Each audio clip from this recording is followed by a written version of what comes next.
Ojo lali lur, like, komen, lan subscribe.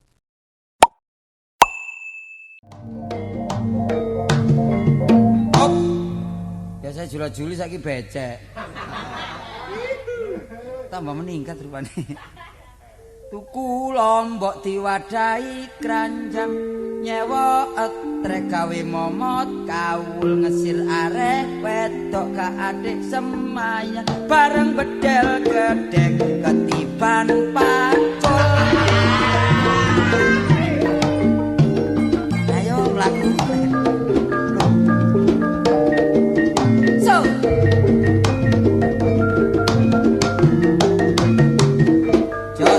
bisa naik, sing dhisik wis ping 3 barang. Kancil lang guyu ae. Ayo Bandungan,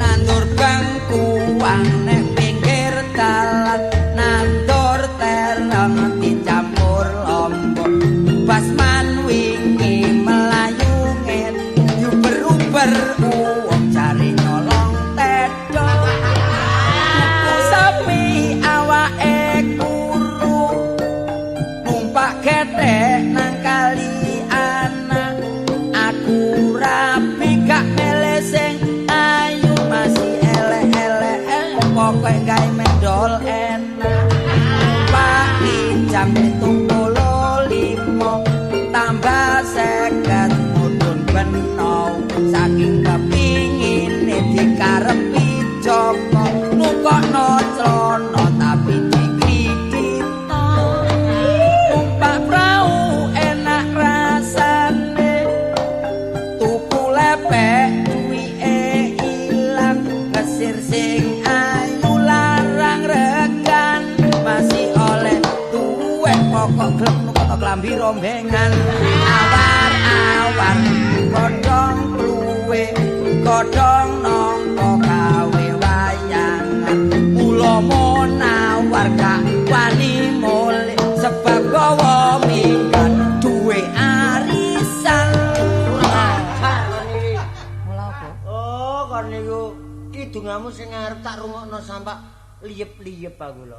Lho barang sing terakhir kon lak menyinggung perasaan aku sih kon. Sing dhisik. Ya iku mang, lha aku nggo minggat duwe arisan ah. Iya. Tapi lak pisan tok ah. Ping pira? Pisan tapi jange yo maneh kira-kira. Delok mumete kaya kucing kobong buntute iku. Gak kon durung tau dicakar sama morat-marit ya kok. Eling sing dhisik medhen anggonku, aku sik turu ditotok-totok bareng ketok peno. Nuwun Dik tolong nggih butuh pinten aku. Oh no. Carane jange nekak-sekak dhisik. Ate gak bingung ta?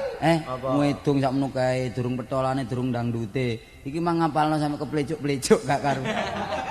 Lah sing oleh dhuwit sapa? Ngomong ambles sing oleh dhuwit. Sing oleh dhuwit ya Mas Tris, kendang kebun. Tapi aku ro. Apa? Dirasani karo bose, dilungkas rodo papat. Lho, menang. Lek teko wetan cek gak sakno ado-ado rek. Iya. Tapi lho, Sapari tapi nek Sapari ya disanggupi. Oh, iya. Pendosa telu. Met. Sapa iki? Sapari. Dadi apa kon? Ya apa ri? Ngak. Tolong.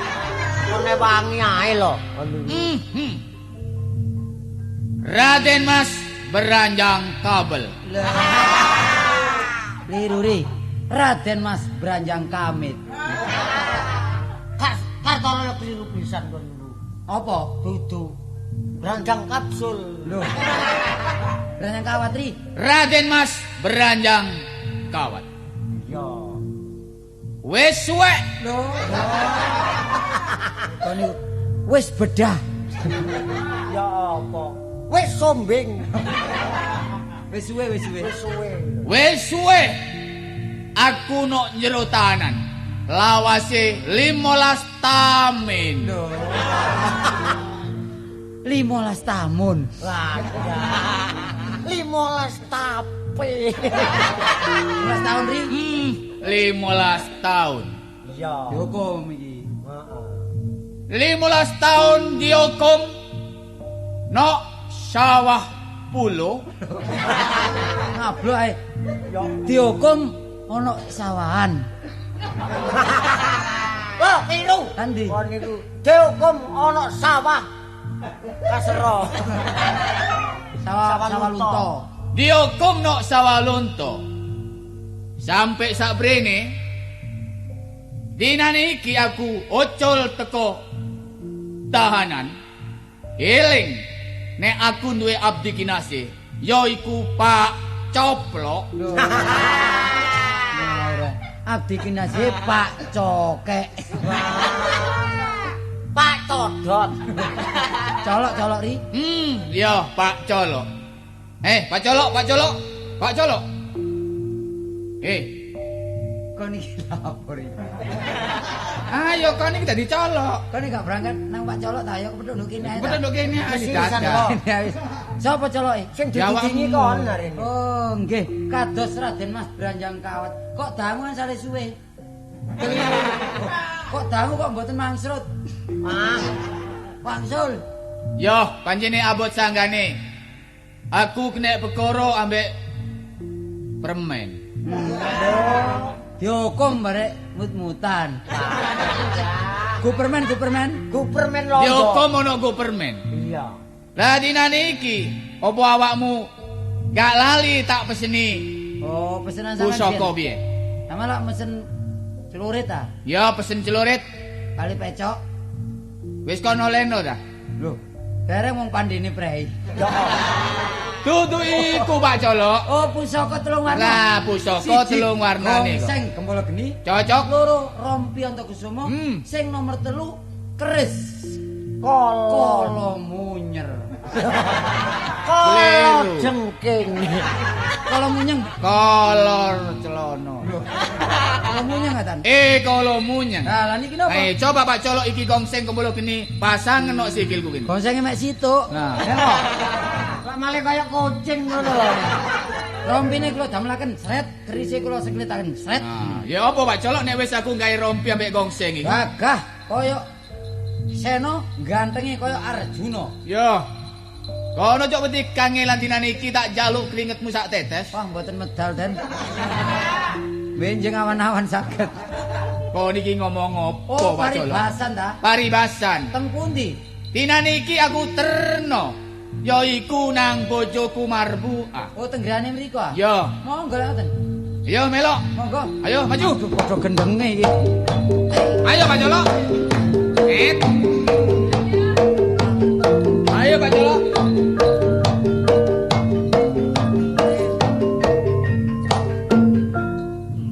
Endi omahe Pak Marbuah? Lho lah niki lak Pak Marpuah. Oh, Pak Marotuwa. Aku iki dadi apa aku iki? Dadi maratuane. Peno dadi marotuane Marbuah. Lho, Lho mertuane Marpuah. Ya sapa? maratuamu ri. Oh, Bapakne marotuaku bapakne Marbuah. Bapakne Markeso. Marpuah. Apa padha waras keluarga kene kabeh? Pak Morot? Lho. Dadak kula tingali kados anak kula Branjang Kawat. Lah, pangling suarane ojo pangling rupan. Nggih padha waras, Nak. Mumpun suwe anak. Lho. Peno iki ngomong apa marotuwa iki? Mumpun suwe ya. Aku arep takon ambek Peno. Nggih. Lah bojoku ndi Marbuah? Lah sing ngurusi bojomu sapa? Lho, Aduh Pak Colok kok ngomong ngene Pak Momo Colok. digo markasan Braolo. Oh iya. Digawa sapa? Gawa markasan Kupang Panjaan. Markasan niku lho, markasan Tegal. Markasan Tegal Taspe. Oh, Pekalongan. Tegal Pekalongan. Mbok Banyumas bundi karo iku. Kok kurang ajar? Apa gak kulak werta, gak kulak bicara? Nek Marbuah iku sang bojoku. Nggih. Lah peno kok ngoleh nek bojoku digawa markasan. Lah mboten ya napa mboten kula betakaken wong ngomongi meden-medeni ngoten. Oh peno wong tua-tuas berabas kakean nambas kurang ajar. Aduh, lho. Ayo, Kok nemeni? ayo maju. Lho. Kok dhisik? Ping teluan, perot lambeku. Moro tuwa gak nglungguhno anak. Apa sebabe bojoku sampe digawa markasan? Anak angger mpun duka niki nak serat enten serat nak. Oh, ana nawa lho. Nggih. Lah niki. Coba tak wacane. Lah niki Pak Colok. Nggih, Den. Ngono Pak Colok. Ha nggih. Surat kepada Layam. Kok layam. Syarat. Surat kagem wong tuane Marbuah. Bener. Dinane iki Raden Mas beranjang kawat mati jalaran ketiban areng kayu aru. Ngawur areng sepikul. Areng setongkil. Stengkul sak dengkul. Stengkul. Areng setengkul. Saiki Marbuah digawa ambek markasan. Aduh.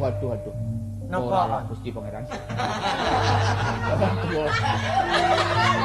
Napa anak? Saiki markasan Pak Colok. Aku njaluk tolong ambek Pak Beno. Ayo terno nang ombe markasan. Monggo. Ayo. Monggo. Ngoten ah.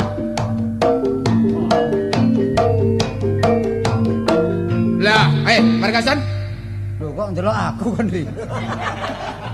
Iya, awakmu dadi markasan. Ngomong Pak Colok kok. Alah dirangkep ngono lho. Dilu piro rek bayarane ngrangkep bareng. Dilu. Markasan. Kados Kang Mas Raden Mas beranjang kawan. Bener gak Enten salah. apa medhik kula? Aku rene ono perlune ambek awakmu, San. Enten rempelune brendulune. Slomet. Sene baseman. Aku melok takon kon kok soge kendel. Kula jaluk bojo sampean. Kok wani? Lho, Peno nggawa bojone wong tanpa izin ambek sing duwe bojo. Sebab kula ditangisi adik kula Subakri. Sapa? Subakri lah niki. Subakri. Sing dadi Ayo. Sing dadi sapa? Awakmu. Kaya pegel sih lho iki lho. Subakri. Yo, pancene tak akoni. Aduh, peno gak iso rabi nek gak kerebut bojone wong. Dan Mas berangkat gak kawat. kurang. Ketan gak kurang sego. Apa? Pereng ijo kok dikurepno. Maksudnya? Gak kurang perawan, gak kurang sing rondo. Sing duwe bojo kok dikurepno. Lho. Dikarepno. Ya dikarepno. Dikarepno. Wis tak kajati tak niati. Cak. Soal iki wis pancene tak karepno pancen. Ya. Bojomu tak pek pancen. Kok soge kendel bener. Iya. Bani be aku. Apamu sing tak weden? Pak Colok. Lho malih mah. Lah iya apa? Jaluk tolong ambek peno ya, sing hati-hati. Sing penting bojo sampean tari. Nek gelem percuma sampean belani, nek mboten gelem. Saiki Marbuah ono ndi? Sing ngero Marpuah sapa? Marbuah ayo lho, kacau Marbuah. Arek iki ati gendeng ta ya apa? Mosok rek dapuk telu rek. Marbuah. Enten apa? Omonganmu. Mboten Kamas kula mboten purun dirabi kali markasan, kali Subakir. Subakri. Lah apa sebabe kok peno sampe melayu rene? Kula dijak kali markasan kula dibijuki. Kurang ajar betul. Lho. Subakri. Ana apa Den Mas? Tak jaluk.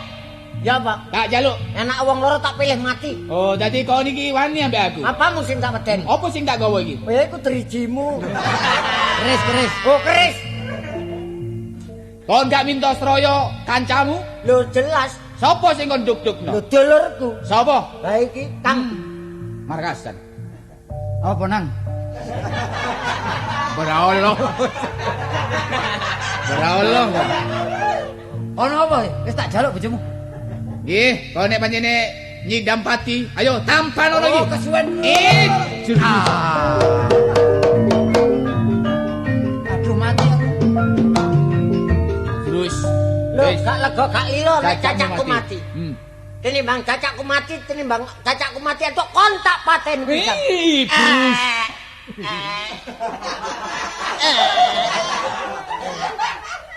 Iki markasan mati. Subakri mati. Timbangannya aku dicekel polisi atau tak bunuh diri deh. Aduh. Mati markasan. Mati Subakri. Wis. Buyar eri. Kon iki ngrusak cerita riri. Nah terus Marpuah iki dipek sapa rek kabeh mati. Rohku mang ono di pasar turi dodol iku bakaran jagung. Ngene lek dirungokno kanca-kanca ludrung dindi, iki makno ngenyek. Suaraku pas nek beduran. Oh, bukan kok kagoke blas ngono. Iki ya wis guyon ya. Lah, wong Jadi belajar ya. dapuk gak biasa cara Madura. Belajar lak ngomong dhisik moro teko amit-amit gak ro karepe. Lah ndelok ta, lak ndelok. Kanjang kawet iki sing asli cara Madura. Ya barek kanca-kanca apa? Ukurane rek. Apa? Wong nyambut gawe ku gak seni lho. Iya. Tukang kayu. Iki apa? Aku yang ngono rek. Wong biasa nang omah kuwi gawe gedhe guling kon. Kon dadekno ngene. Saiki njaluk sepuro karo kanca-kanca sing mirengno iki mang lho. tumen Kanjang sih, kawat Kak. sing gak genah mang. Kok Tumen, terima ngene iki jare rusak. Lho truk jaluk sepuro penonton tumen ta. Loh, lah Oh, ya gak tumen. Loh, lah kok sampun dados. Totolan toro ngene yo.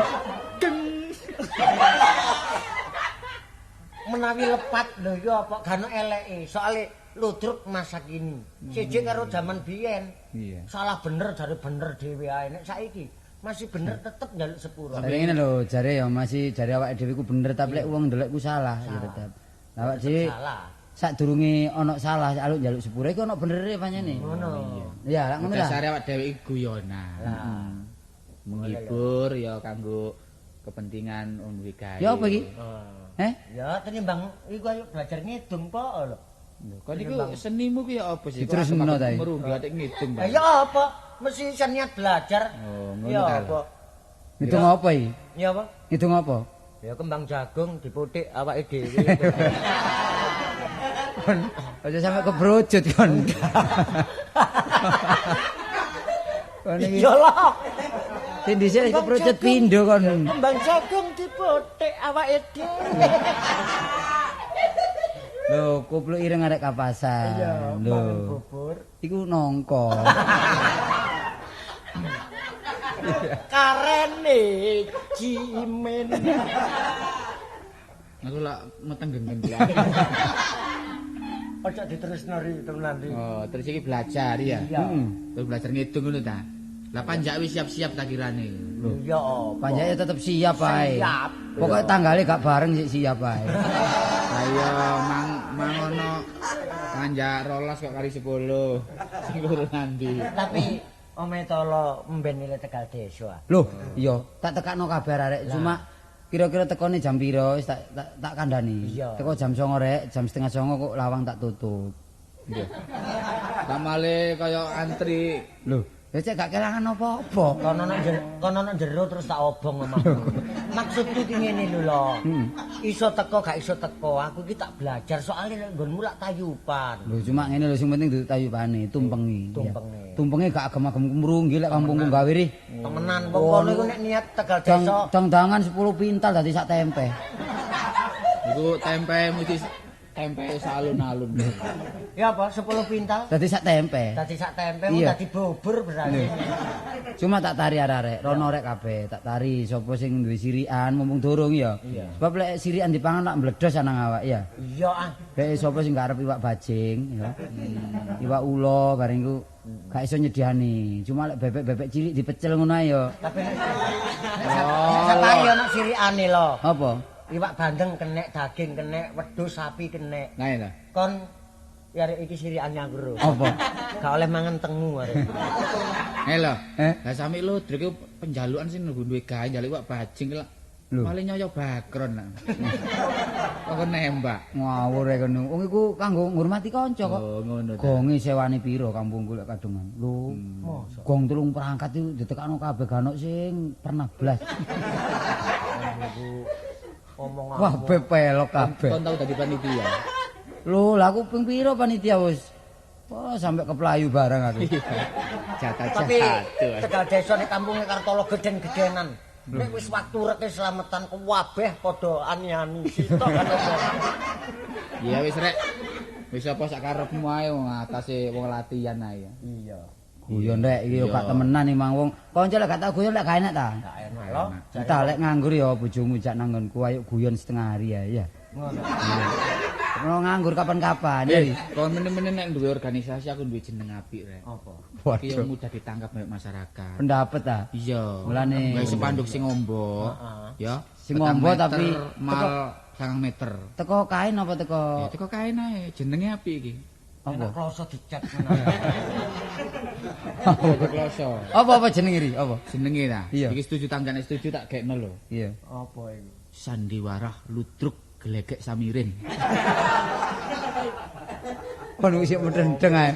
Wong iki wong papat ae bingung ngurusi ya tak gawe wong akeh-akeh. Oh, ngawur ae. Wis gampang rek ya. Masalah kok dirunding. Sebab sembarang ku lak sing penting bersatu. Bersatu. Awak dhewe tanpa bersatu. Oh, buyar. Gak iso maneh. Sing penting iku nggalang persatuan dan kesatuan. Cocok Pak. Ya, sebab persatuan adalah kunci kemenangan. Kemenangan. Nah, jane wong titik tapi nek rukun ta. Lho gak kurang sing disandang sing Wah, dipangan. wis gak beda mek sapi kok. Sapi nek titik ya. Suklek-suklek ae. Lek akeh. Lah. Ya rukun ya bersatu ya kuat. Temenan. Masih rendeng barang lek gelem bersatu nglumpuk. Kabeh padha kali. Ojo diliwatno kono ta. Buktine wong di pasar. Iya. Nyawiji tujuane nang pasar. Ra akeh di pasar. Akeh. Rukun. Rukun wancane padha Ono golek sing ngutang, pangan. ono sing nyambut. Ono sing kenceng. Tapi lek keluargane Munawar gak tau nyireni kanca. Lu temenan. Ojo sampe. Soale keluargane dhewe wis ciri. Ojo gawe. Lek nyireni gak tau. Wis ana paribasane ojo gawe kapitunane liya. Iya. Ya itu. Ayo gawe senenge liya. Kon niku maksud ya. Ambek dinteni nok nisare wite kayu raja rek. Ngawur ae. Wis ah saiki ya. Iya. Iya. Wis aku mulai dhewe rek. Oh. Perlu awak dhewe kepethuk guyon mari guyon. Mulai dhewe-dhewe. Lah ono omongan sing kurang sopan dirungokno ya njaluk sepuro maneh balak-balik. Ayo lho, wis lho. Menurut saya ya.